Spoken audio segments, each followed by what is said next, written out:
Sarah, and today on Budgetsew, I'm going to show you some old-fashioned crafts that I've been working on.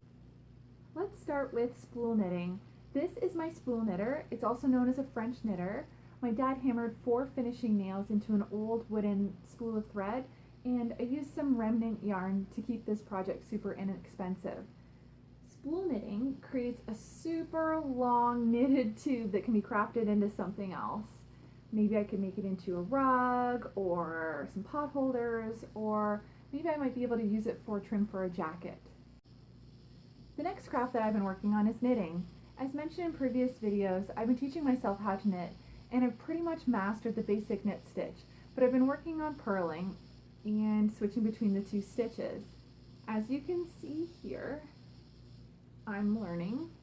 So this is switching between different knitting and purling. You can see there are some holes, but it's a learning experience.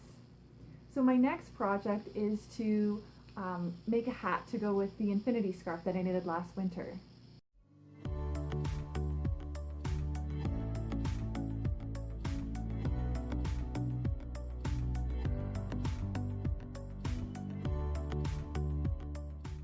I have the same yarn and the pattern picked out.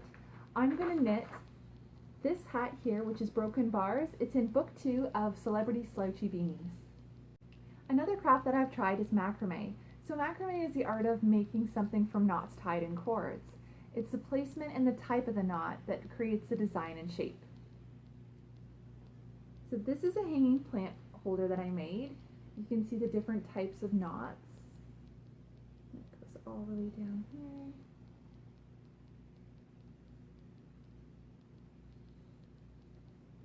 It was really fun to see how my project came together as I tied the knots into the different cords. I'd like to make something else, but I'm not sure what. If you have any ideas, feel free to leave them in the comment section below. I've been also teaching myself to tat or to make lace. I'm very new to this, and I've only made the loops, and I'm learning to join them together. These are some loops I've made.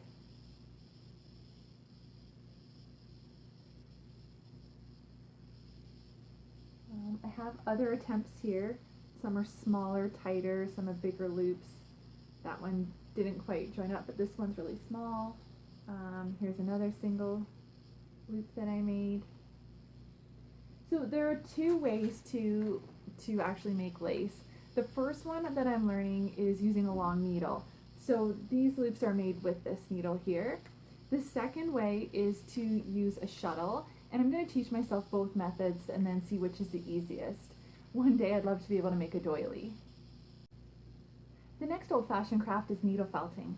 So needle felting is the art of transforming a ball of raw wool into a 3-dimensional object using a barbed needle. I find needle felting to be a great way to relieve stress.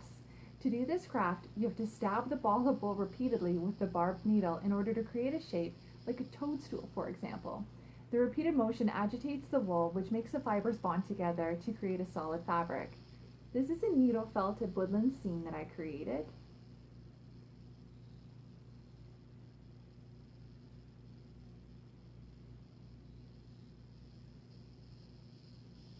And I just purchased a kit from Amazon for a little needle felted fox, so I'm looking forward to making this one up.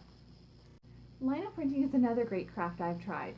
It doesn't use fabric, but rather floor covering. I should explain. Lino printing is a form of fine art printmaking where the printing plate is cut into linoleum.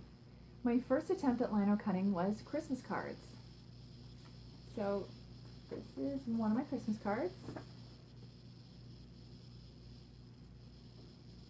You start by drawing on paper what you'd like printed. I drew a Christmas tree. So you have to draw it in reverse, because if you're writing a word, you actually have to write it backwards, like you're looking into a mirror.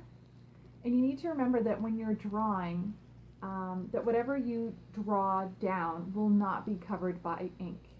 Only the blank spaces of your design will be colored, so you're really drawing a negative. You can then transfer your design to the linoleum, and you do this with carbon paper. This is my linoleum. So I actually went over it in marker so you can actually see it on the camera.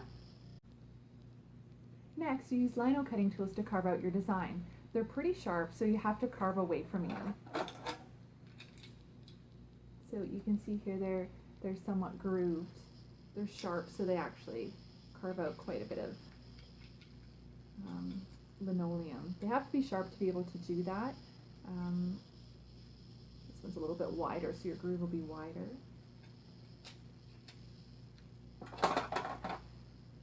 Once you've carved your design out of the linoleum, so you would carve all this out, you apply ink to the linoleum and then you place a piece of paper over top of it.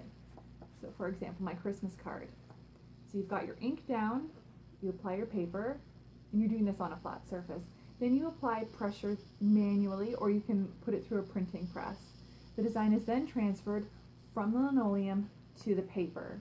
But be careful not to move the paper or the linoleum because the transfer will smear. So for example, this is one where the ink actually smeared because I moved the transfer. So you see around here, this is all kind of blurry. And this one was done by hand, so you don't have the full evenness of a printing press. So this is using multiple colors as well and doing it by hand. If you take a look at this one was actually put through a printing press. You see that the green is all evenly distributed, whereas there's little spots where it's not. It's just because I didn't apply quite enough pressure, and this is another one here. And then I think I did it in gold, but I didn't press hard enough. You can get all different kinds of designs here. If you like sewing and old-fashioned crafts as much as I do, then please like this video and subscribe to Budgetsew to stay connected. Thanks for watching. See you next time.